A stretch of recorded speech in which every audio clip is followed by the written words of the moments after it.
Hi കൊച്ചുമക്കളെ, ഇന്ന് ടീച്ചറമ്മ പറഞ്ഞു തരാൻ പോകുന്ന കഥ ഒരു കർഷകൻ്റേതാണ്. പണ്ട് ഒരു നാട്ടിൽ ഒരു കർഷകൻ ജീവിച്ചിരുന്നു. അധ്വാനിയായ ആ കർഷകൻ തൻ്റെ പാടത്ത് എന്നും നെല്ല് വിളയിക്കും. മക്കളെല്ലാം ആ നെല്ലൊക്കെ പുഴുങ്ങി അരിയാക്കി സുഖമായി ഭക്ഷണം കഴിച്ചു പോന്നു. അങ്ങനെ ആ കർഷകന് വയസ്സായി. അദ്ദേഹത്തിന് കൃഷിയൊന്നും നോക്കാൻ വയ്യാതെയായി. അങ്ങനെ തൻ്റെ നെൽപ്പാടം തൻ്റെ മക്കളെ ഏൽപ്പിക്കാൻ അദ്ദേഹം തീരുമാനിച്ചു. അതിൽ അദ്ദേഹം തൻ്റെ 4 മക്കളെയും വിളിച്ചു വരുത്തി. എന്നിട്ട് പറഞ്ഞു, എനിക്ക് വയ്യാതെയായി മക്കളെ, ഇനി ഈ നെൽപ്പാടം എന്താ നമുക്ക് ചെയ്യുക? എന്ത് ചെയ്യാനാ ഇനി നിങ്ങളുടെ തീരുമാനം എന്ന് ചോദിച്ചു.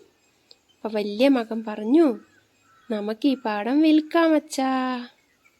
രണ്ടാമത്തവൻ പറഞ്ഞു, അത് തന്നെയാണ് നല്ലത്. മൂന്നാമത്തവൻ പറഞ്ഞു, വിൽക്കുമ്പോൾ എനിക്ക് കൂടുതൽ കിട്ടണം. നാലാമത്തവൻ പറഞ്ഞു, ഞാൻ ചെറിയവനാണ്, അതുകൊണ്ട് എനിക്ക് കൂടുതൽ കിട്ടണം. അങ്ങനെ മക്കൾ തമ്മിൽ ഭയങ്കര വഴക്കായി. അത് കണ്ട് നമ്മുടെ കർഷകന് ഭയങ്കര സങ്കടമായി. വളരെ കഷ്ടപ്പെട്ടാണ് ആ കർഷകൻ ആ പാടം വാങ്ങിയെടുത്തത്. ഒരുപാട് കഷ്ടപ്പെട്ടിട്ടാണ്, സമ്പാദിച്ചിട്ടാണ് അത് നിലനിർത്തിപ്പോന്നത്. അത്രയും കഷ്ടപ്പെട്ടുണ്ടാക്കിയ തൻ്റെ പാടം തൻ്റെ മക്കൾ വിൽക്കാനാണല്ലോ തീരുമാനിച്ചിരിക്കുന്നത് എന്നാലോചിച്ച് ആ കർഷകന് ഭയങ്കര സങ്കടമായി. അതിൽ അദ്ദേഹം ഒരു സൂത്രം പ്രയോഗിച്ചു. പാടം വിൽക്കാൻ പാടില്ലല്ലോ. പിറ്റേ ദിവസം വലിയ മകനെ വിളിച്ചു. നീ ആരോടും ഈ കാര്യം പറയണ്ട, ഞാൻ ഈ പാടത്തിൻ്റെ അറ്റത്ത് ഒരു നിധി കുഴിച്ചിട്ടിട്ടുണ്ട്. വലിയ മകൻ ഇത് കേട്ടിട്ട് സന്തോഷമായി.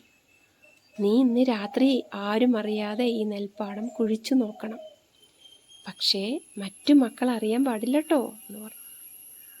വലിയ മകൻ കുറച്ചൊക്കെ കുഴിച്ചു നോക്കി, നിധി കണ്ടില്ല.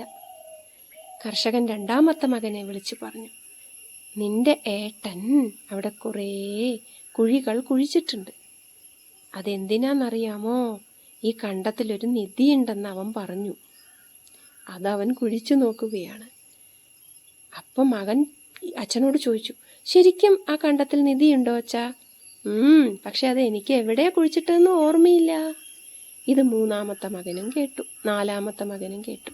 അന്ന് രാത്രി ആ വലിയ കണ്ടത്തിൻ്റെ ഓരോ ഭാഗങ്ങളായി മക്കൾ കുഴിച്ചു നോക്കാൻ തുടങ്ങി.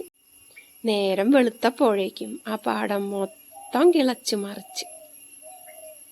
ഉടനെ കർഷകൻ കുറച്ച് നെൽവിത്ത് കൊണ്ടുവന്ന് ആ പാടത്തിൽ വിതച്ചു. ആ വർഷം ആ കണ്ടത്തിൽ നിറയെ നെല്ലുണ്ടായി. അത് വിറ്റ് അവർക്ക് കുറേ പണം കിട്ടി. ആ 4 മക്കളും സ്വന്തം അച്ഛൻ്റെ വില മനസ്സിലാക്കി. അന്ന് അവരൊരു തീരുമാനമെടുത്തു. അച്ഛൻ കഷ്ടപ്പെട്ടുണ്ടാക്കിയ ഈ പാടം ഞങ്ങൾ കൊടുക്കില്ല, ഞങ്ങളിത് അധ്വാനിച്ച് നിലനിർത്തും. അത് കേട്ട് കർഷകന് ഭയങ്കര സന്തോഷമായി. ഈ കഥയിൽ നിന്നും നമ്മൾ മനസ്സിലാക്കേണ്ട പാഠം എന്താണ്? നമ്മുടെ മാതാപിതാക്കൾ സമ്പാദിച്ചു വെച്ച സ്വത്തും മുതലുമെല്ലാം നാം സംരക്ഷിക്കണം, അധ്വാനിക്കണം, എന്നിട്ടത് കൂടുതൽ വർദ്ധിപ്പിക്കണം. അല്ലാതെ വിറ്റ് കളയരുത്, നശിപ്പിച്ച് കളയരുത്. അതുമാത്രമല്ല, മാതാപിതാക്കളുടെ കഷ്ടങ്ങളൊക്കെ മക്കൾ തിരിച്ചറിയണം. കഥ ഇഷ്ടമായോ? ഇഷ്ടമായെങ്കിൽ ലൈക്ക് ചെയ്യുക, ഷെയർ ചെയ്യുക, കമൻറ്റ് ചെയ്യുക, സബ്സ്ക്രൈബ് ചെയ്യുക. അടുത്ത കഥയുമായി വരുന്നതാണ് നിങ്ങളുടെ സ്വന്തം ടീച്ചർ അമ്മ.